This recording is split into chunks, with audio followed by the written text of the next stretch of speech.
Pakai akal dong. Masa ketutupan mata kaki masuk neraka?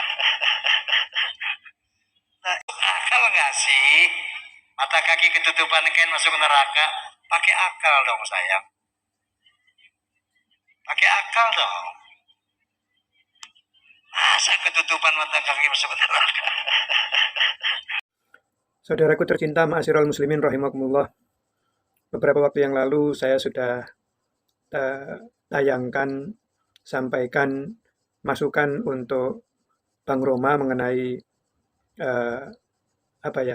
tausiahnya pada waktu itu mengenai kata-katanya yang menurut saya perlu saya koreksi ya. Perlu kami koreksi gitu ya. Ya, perlu kami nasihati. Sekali lagi saya selalu berprinsip bahwa kita ini kalau tahu kekeliruan ya, kalau bahasa Rasul itu kemungkaran gitu ya, tapi ini saya anggap kekeliruan gitu ya, itu kita bisa sampaikan dengan nasihat.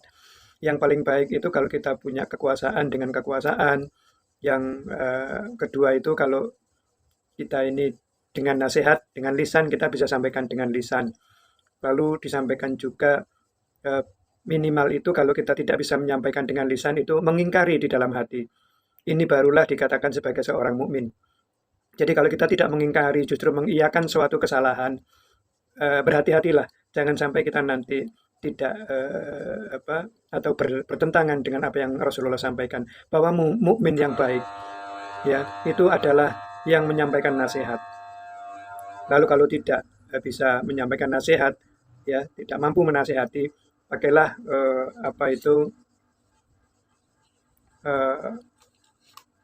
hati, ya pakailah hatimu, ya jadi tidak cuek gitu ya. Jadi terserahlah, tidak seperti itu. Jadi mukmin yang baik itu kalau ada kekeliruan itu harus mengingkari paling jelek, paling rendah itu ya. Jadi mukmin yang paling rendah itu tingkatannya itu adalah mengingkari di dalam hati bahwa itu tidak benar. Kalau panjenengan tahu kesalahan siapapun ya, panjenengan bisa di dalam hati ini mengingkari. Ya, itu sabdanya Rasulullah ya. Lalu ada beberapa masukan bahwa yang saya sampaikan kemarin itu seolah-olah hanya ngomong saja gitu ya, pembahasan yang kemana-mana gitu ya, tidak fokus gitu ya, tidak di permasalahannya gitu ya, seolah-olah saya melebar gitu ya.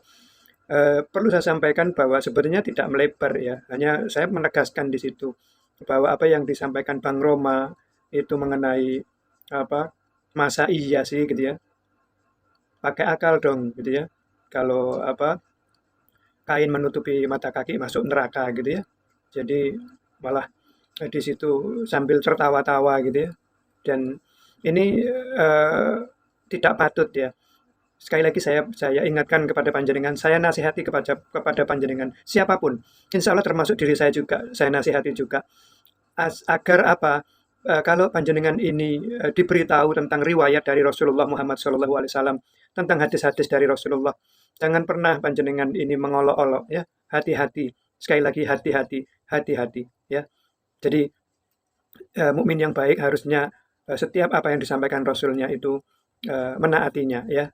Hati-hati sekali lagi ya, setiap ada riwayat yang disampaikan oleh siapapun, bahkan ekstrimnya ya, kalaupun ada anak SD pulang sekolah lalu menyampaikan satu riwayat yang tadi diceritakan gurunya misalnya, maka kita taati itu ya, kita iakan anak kecil itu gitu ya, bahwa itu kalau benar memang benar dari Rasulullah, siapapun yang menyampaikan sami'na wa ata'na gitu ya.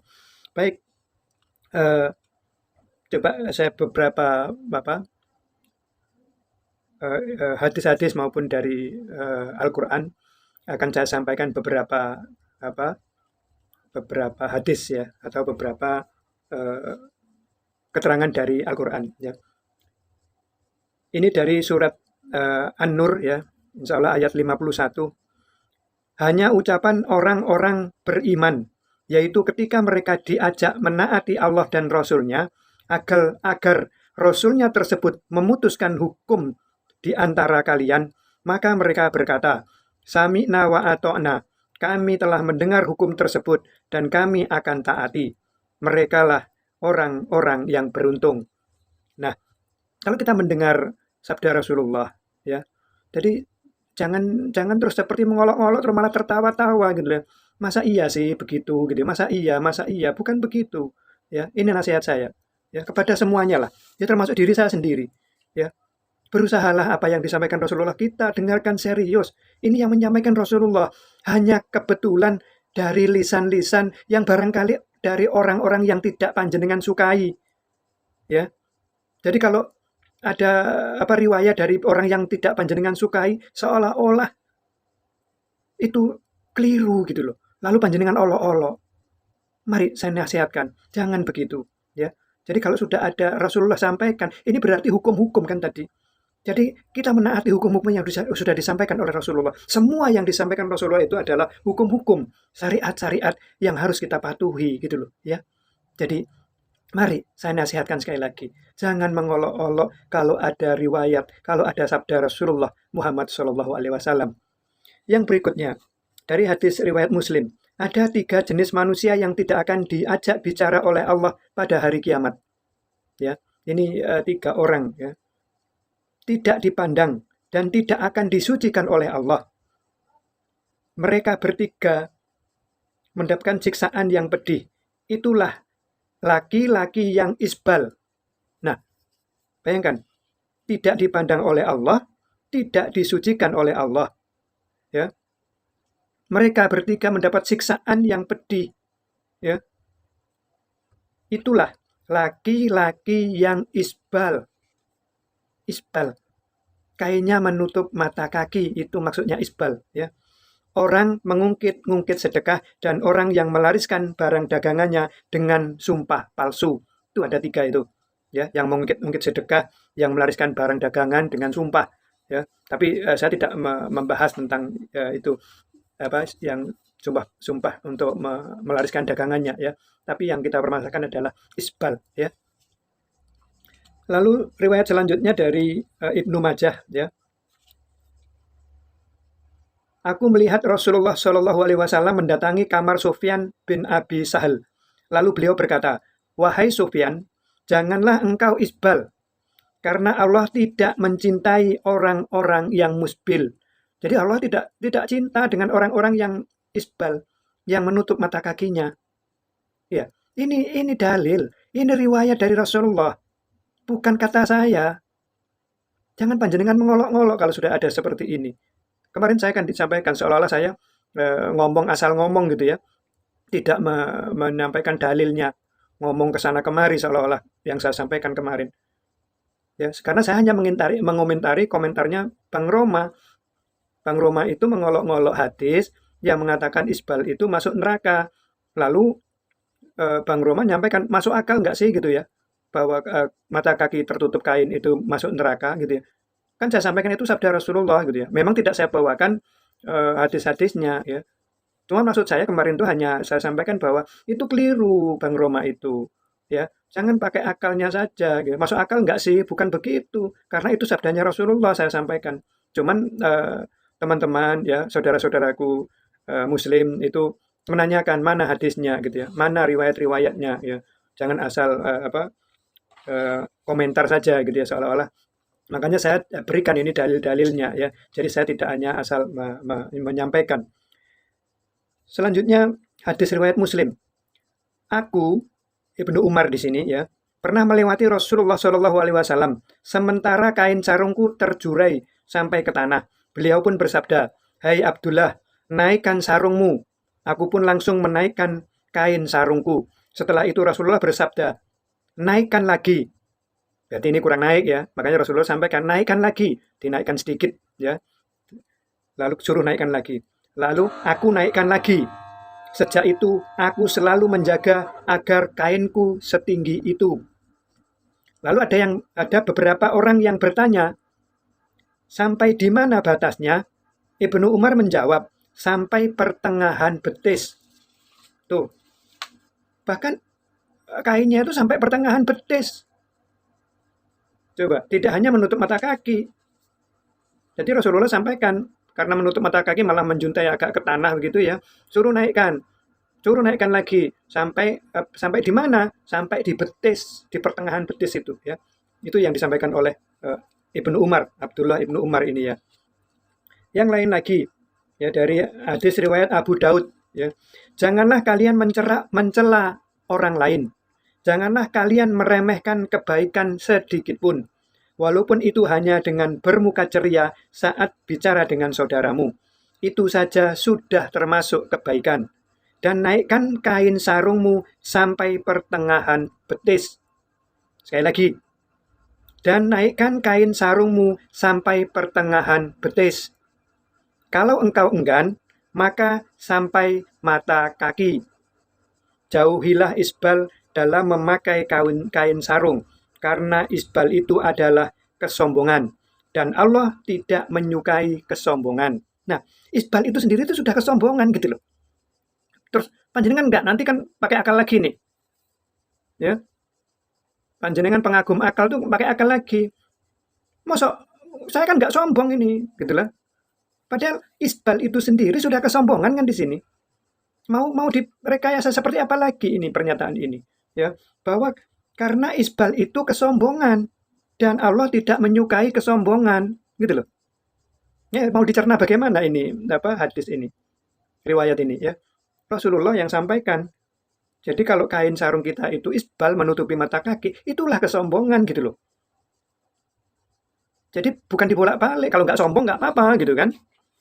Nggak ada dari awal tadi kan tidak ada ya, bahwa isbal dan sombong gitu ya.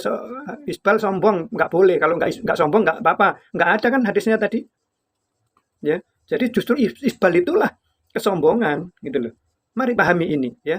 Sekali lagi, kalau mendengar ini pikiran kita, akal kita ikut dalil ini.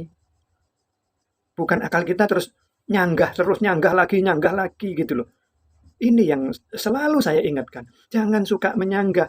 Kalau sudah ada riwayat dari Rasulullah Muhammad SAW, kalau riwayat itu sahih, insya Allah ya itu akan menjadi petunjuk bagi kita. Ya, jadi ayo ya. Selain Anda pahami, ya disami'na wa ata'na ya, kita taati. Apalagi jangan sampai mengolok kalau ada riwayat itu ya. Saya nasihati bagi semua panjenengan dan diri saya sendiri. Lalu datanglah seorang pemuda, setelah Umar ngobrol sebentar dengannya, dia hendak beranjak pergi. Terlihat pakaiannya isbal, ya, menyeret tanah dalam keadaan isbal. Lalu Umar berkata, panggil pemuda tadi. Jadi pemuda tadi dipanggil ya sama Umar bin Khattab ini maksudnya. Lalu Umar berkata, wahai saudaraku, tinggikanlah pakaianmu. Sesungguhnya itu akan lebih mengawetkan pakaianmu dan akan lebih bertakwa kepada Rabb-mu. Nah, di sini kan sahabat Umar bin Khattab ini juga menyampaikan kan, tinggikanlah gitu ya. Karena lebih bertakwa di sini, lebih bertakwa kepada Rabb-mu, lebih bertakwa kepada Tuhan. Jadi panjenengan ini pakai pakaian yang tidak melebihi mata kaki, tidak menutup mata kaki itu agar apa? Agar dianggap oleh Allah itu bertakwa gitu loh. Lagi nih, dari riwayat Bukhari ya, ada seorang lelaki yang kainnya terseret di tanah karena sombong. Allah menenggelamkannya ke dalam bumi. Dia meronta-ronta karena tersiksa di dalam bumi hingga hari kiamat terjadi. Nah, kalau yang ada sombongnya, ya, tadi kan nggak ada kata-kata sombong kan? Sekarang ada kata-kata sombong, tapi kan lihat ya, Allah menenggelamkannya ke dalam bumi. Dia meronta-ronta karena tersiksa di dalam bumi hingga hari kiamat terjadi gitu ya. Lalu masih dalam hadis riwayat Bukhari, pada hari kiamat nanti Allah tidak akan memandang orang yang menyeret kainnya karena sombong. Ini baru ada tambahan karena sombong. Tapi tadi kan nggak ada tambahan karena sombong. Rasulullah suruh naikkan gitu kan. Ya. Masih di riwayat sekarang riwayat Muslim ya. Hadis riwayat Muslim.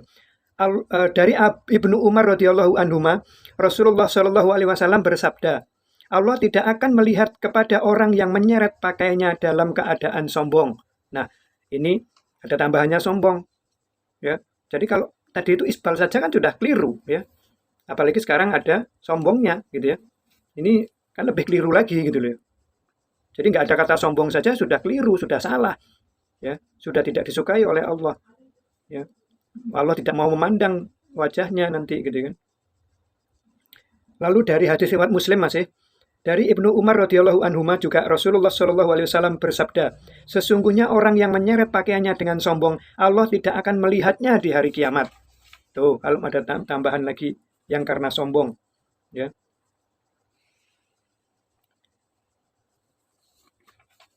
Dari Abu Dzar, Nabi Shallallahu alaihi wasallam bersabda, ada 3 orang yang tidak diajak bicara oleh Allah pada hari kiamat nanti, tidak dipandang dan tidak disucikan, serta bagi mereka siksaan yang pedih.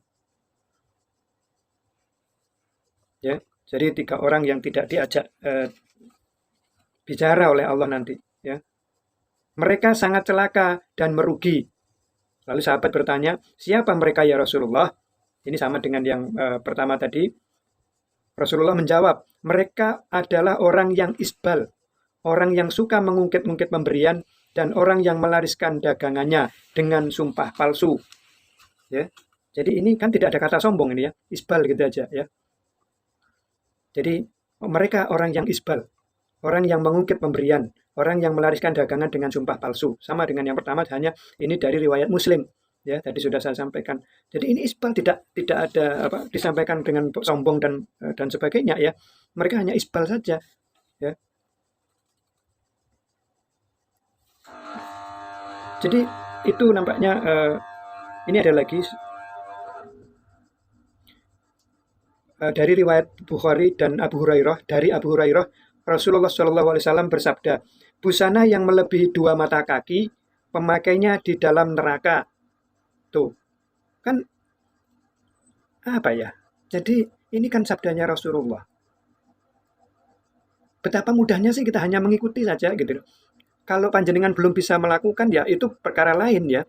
Tapi kita mengimani ini, kita membenarkan sabda Rasulullah ini. Ya, saya sendiri juga tadi kan disampaikan isbal itu sampai di betis. Saya sendiri belum bisa melakukan isbal sampai di betis. Saya dulu juga punya celana-celana gitu yang apa sampai di bawah mata kaki gitu ya. Tapi begitu memahami itu ya saya usahakan semuanya di atas mata kaki gitu. Tapi tidak sampai di betis gitu ya.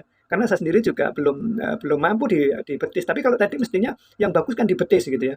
Tapi menurut Rasulullah yang penting tidak menutup mata kaki gitu ya. Itu sudah cukup. Ya saya mengambil yang paling mudah, yang paling bisa saya lakukan itu dengan di atas mata kaki ya. Jadi tidak dibetis ya. Walaupun yang terbaik menurut saya tetap dibetis karena Rasulullah kan angkat lagi gitu kan. Angkat lagi tadi riwayat dari Abdullah bin Umar ya. Itu suruh ngangkat lagi. Lalu ditanya sampai di mana? Sampai di betis, ternyata di pertengahan betis ya. Jadi di pertengahan betis itu yang menurut saya paling bagus ya. Tapi sesuai dengan dalil ini ya, dengan apa riwayat ini bahwa Abdullah bin Umar itu harus di betis yang bagus gitu ya.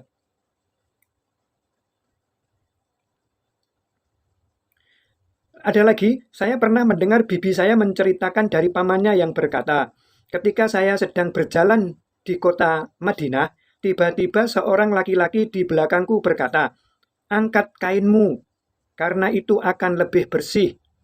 Ternyata orang yang berbicara itu adalah Rasulullah Shallallahu Alaihi Wasallam. Aku berkata, sesungguhnya yang kukenakan ini tak lebih hanyalah burdah yang bergaris-garis hitam dan putih. Beliau Shallallahu Alaihi Wasallam bersabda, apakah engkau tidak menjadikan aku sebagai teladan? Nah, Rasulullah bertanya begitu. Apakah engkau tidak menjadikan aku sebagai teladan? Nah, Rasulullah itu mengakui bahwa Rasulullah itu sebagai teladan. Lalu bertanya ini kepada sahabat, ya, apakah engkau tidak menjadikan aku sebagai teladan? Lalu apa sahabat ini? Aku melihat kain sarung beliau. Nah, waktu Rasulullah menyampaikan engkau tidak menjadikan aku sebagai teladan, beliau aku melihat kain sarung beliau. Ternyata ujung bawahnya di pertengahan kedua betisnya. Nah, ternyata Rasulullah kalau memakai kain itu di pertengahan kedua betisnya. Ya kira-kira satu ini apa? Bahasa Jawa itu kil ya, satu ini ya, satu apa? Itu ya, bukan satu hasta agak ketinggian mungkin. Jadi ini kan tidak ada hubungannya dengan sombong kan? Kan selalu harus sombong, kalau nggak sombong nggak apa-apa gitu kan? Padahal ini tadi banyak yang tidak mesti dengan sombong ya, tidak disebutkan sombongnya ini tadi. Pokoknya Rasulullah ketemu sahabat ditanya, apakah enggak kau jadikan aku sebagai teladan gitu ya. Ternyata dilihat pakaiannya Rasulullah. Apa maksudnya Rasulullah itu mengatakan begitu, menyampaikan itu? Ternyata dilihat Rasulullah memakai kain itu di pertengahan betisnya gitu loh ya. Jadi yang terbaik itu yang di betisnya itu justru. Jangan diolok-olok. Kalau panjenengan nggak mampu melakukan itu, jangan diolok-olok. Ini sabda Rasulullah Muhammad Shallallahu Alaihi Wasallam. Jangan panjenengan mengatakan pakai akal dong. Masuk akal nggak sih gitu loh. Ini Rasulullah. Saya kemarin juga sampaikan ini Rasulullah yang menyampaikan. Hanya kemarin saya tidak sampaikan dalil-dalilnya, saya tidak sampaikan hadis-hadisnya. Ini sekarang saya sampaikan riwayat-riwayatnya. Ya, dari Huzaifah bin Al-Yaman, ia berkata, Rasulullah Shallallahu Alaihi Wasallam pernah memegang salah satu atau kedua betisnya. Lalu beliau Shallallahu Alaihi Wasallam bersabda, disinilah letak ujung kain. Kalau engkau tidak suka, bisa lebih rendah lagi. Kalau tidak suka juga, boleh lebih rendah lagi. Akan tetapi tidak dibenarkan kain tersebut menutupi mata kaki. Tuh, kan? Boleh tidak di pertengahan betis ya. Boleh diturunkan lagi, ya. Panjenengan turunkan terus tidak apa-apa. Asalkan apa? Tidak menutupi mata kaki. Jadi ada yang disampaikan ancamannya tadi ya. Ya mungkin kalau bagi yang kita-kita ini yang beler ya, yang kalau dikasih tahu itu susah, itu dikasih neraka gitu loh. Biar takut. Kan ada yang nggak ada nerakanya tadi kan? Tapi Rasulullah sampaikan sampai pertengahan betis. Kalau enggak ke bawah dikit, kalau enggak ke bawah dikit lagi. Asalkan ya ke bawah dikit lagi, ke bawah terus, ke bawah nggak apa-apa. Asalkan apa ke bawahnya itu tidak menutup mata kaki. Ini bagi kita-kita ya, panjenengan-panjenengan yang gampang dikasih tahu, nggak ngeyel. Ini nggak perlu dikasih neraka itu sudah patuh. Tapi bagi yang nggak patuh ini loh, yang semaunya sendiri, yang mengedepankan akal ini loh. Akhirnya apa? Kan ditakut-takuti dengan neraka gitu loh. Ya kalau ditakuti dengan neraka aja nggak takut. Terus pakai apa lagi untuk menyampaikan riwayat ini? Rasulullah menyampaikan itu di pertengahan betis, di bawah lagi. Lalu yang lain lagi karena sombong menyeret kainnya. Lalu yang lain lagi tidak dipandang oleh Allah di hari kebangkitan kelak. Lalu masuk neraka gitu. Neraka itu bukan saya yang menyampaikan, bukan kami yang sampaikan. Ini Rasulullah yang menyampaikan. Ya Allah yang sampaikan. Tadi ada surat kan tadi dari An-Nur tadi. Ya. Jadi Allah yang sampaikan, Rasulullah yang sampaikan, bukan ustadz-ustadz itu. Ya. Makanya sampaikanlah apa yang ada di riwayat. Kalau menyampaikan ilmu itu, pakailah riwayat-riwayat dari Rasulullah Muhammad Shallallahu Alaihi Wasallam. Ya. Jangan pakai akal kita. Banyak tadi kan riwayat yang saya sampaikan. Ya. Apakah belum cukup panjenengan? Ada yang manis ya menyampaikannya, cukup dengan jangan di bawah mata kaki, jangan menutup mata kaki, tanpa embel-embel apapun. Lalu jangan sombong, ya kalau sombong nanti di neraka. Lalu ada lagi, ya. Jadi itu kan sebenarnya tingkatan coba di Al-Quran juga ini kan sering Allah itu sampaikan neraka itu tempat terbaik. Itu bagi orang yang meler, bagi orang yang kalau dikasih tahu susah. Makanya Allah kasih, tuh tempatmu di neraka, tempat yang paling baik bagimu gitu loh. Itu peringatan untuk orang-orang yang susah untuk disampaikan. Tapi bagi yang takut, bahwa orang yang tidak taat kepada Allah masuk neraka, itu pun sudah takut. Ya. Hanya disampaikan neraka, itu sudah takut.